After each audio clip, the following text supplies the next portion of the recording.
Hey guys, up Sanders. Making a quick little progress video here. Recording this one live, so I'm stealing silk at the same time. Kind of annoying to do, to concentrate on something and talk at the same time, but it's a skill you can develop over time.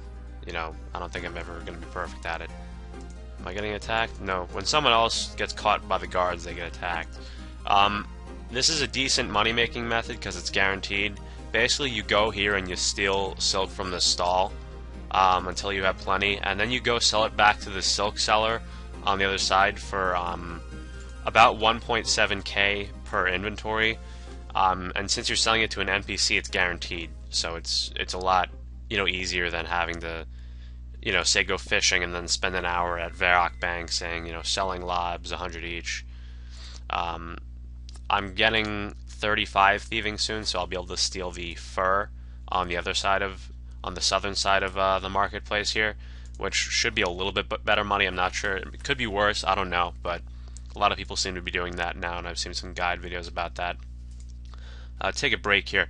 A lot of quest points. I decided that one of my long-term goals, or even just medium long-term, is a quest cape, because if you do quests in this game, it really helps out quite a lot. I mean, you get it's kind of like these little perks that you get from doing quests. They're not major help, but little things here and there that are going to help you out. A good example would be the Ghost Ahoy quest.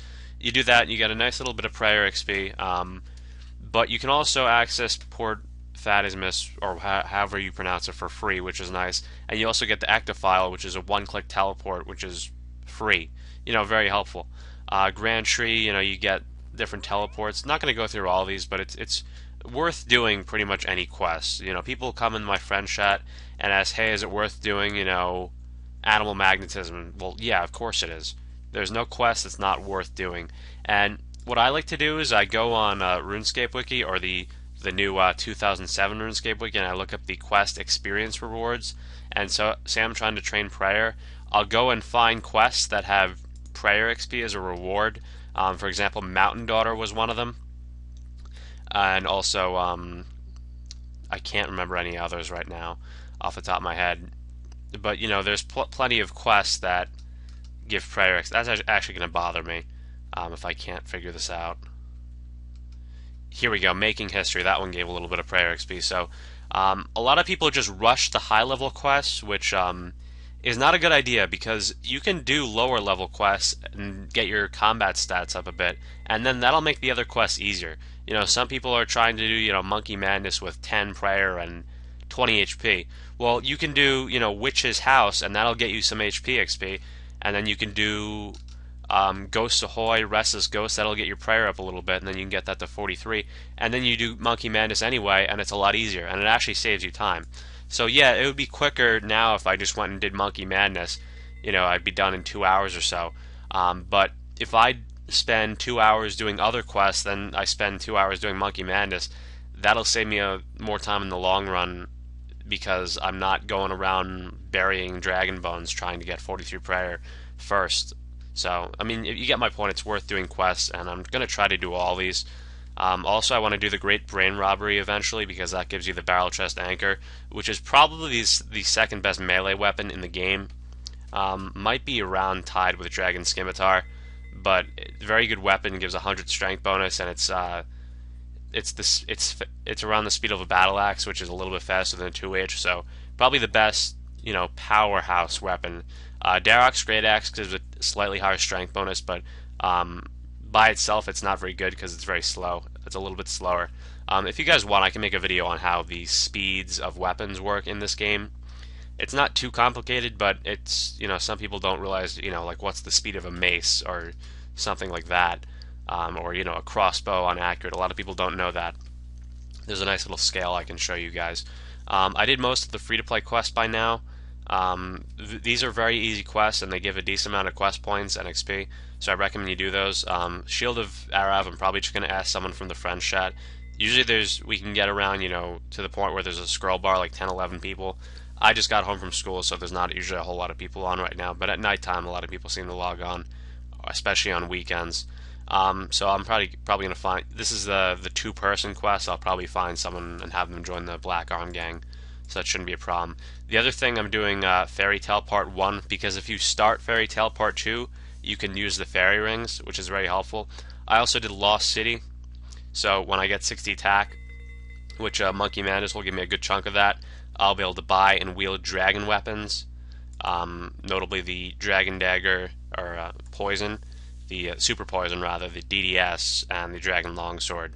And after Monkey Madness, you can of course wield the Dragon Scimitar, which should be very helpful.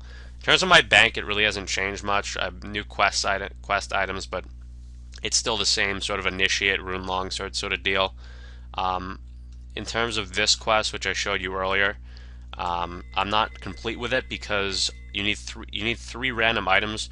It's different for every person. There's a list of about 30 items that you'll need to get these enchanted secretors. I probably butchered the pronunciation of that, but I need a crushed gemstone, a snapdragon, and a bucket of super compost. I have the super compost, but if someone out there has a crushed gemstone, which I could probably get that, but it's annoying. You have to fail cutting an uncut gem, which I have a decent crafting level by now, so it's hard to find gems where I'll be failing to cut them. And snapdragons are incredibly hard to come by. So if you have either of these, let me know, and I'll certainly appreciate it. I don't know if I'm gonna do the whole donation system, but it seems like that's been happening with a lot of people.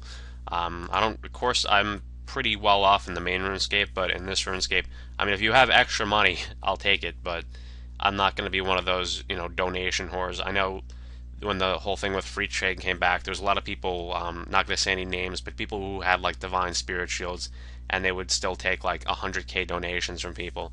But just to give some people some honorable mentions here, Fraser, he gave me plenty of cooked trout, which helped with a lot of quests. Noogie gave me a silver sickle, and Shampoo gave me a mithril axe, which helped out quite a bit. Just training some stats with those, so thank you to those people. And so yeah, if you have any of these items I mentioned earlier, a snapdragon or a crushed gemstone, I'd appreciate it. If not, I'll be able to get it myself eventually, but if someone has, a lot of people have random shit lying around in their bank. So that's pretty much it. So, I mean, there's not a lot to talk about. As you see, I do have a surprisingly high amount of quest points. I also want to try doing the Karamja Achievement Diary, which is the only achievement diary that's out at the time. And I don't know if they're going to release more ones. They might have a poll on that. But they also did release Construction today, which is somewhat interesting. I'll be trying that soon. They also released the Slug Menace quest, so people can go and do construction. No, they can get Prosit armor now. But yeah, you'd be surprised at how useful quests are. Like, I had to get 30 smithing for, I think it was Elemental Workshop 1 and 2, which by the way give really good crafting XP. So I went and did the Knight's Sword, and I also saved an extra Blue Rit Sword just for fun, and that gives you like 30 from level 1 smithing. Well, you can do it at level 1 smithing. It gives you like 30 smithing, and like I know a dude who I know in real life who just hates quests, so he'll never do quests, and I'm like, you could actually save yourself quite a bit of time if you do quests. He's like, no, I just can't stand doing quests. So he had to go and mine, tin and copper and smelt it a bunch of times and make, bronze plate bodies, and to get 30 smithing took him hours. I do Knight's Sword, takes me half hour, gets me 30 smithing, so quests certainly are pretty helpful. You can look through these if you want to see any. Again, any quest is worth doing, so if you got the requirements, go ahead and do it. Some do take a while, and some are really annoying to get the items for, but hey, they help you out quite a bit. So that's pretty much it. I hope you guys liked this little progress video. Again, if you have a crushed gemstone or a snapdragon, or if you just have extra cash, let me know. But I hate to say this because it sounds like I'm whoring out for donations, but I'm trying not to. But anyway, join Andrew AJT62 Friends Chat, and also like this video if you've enjoyed. See you guys later.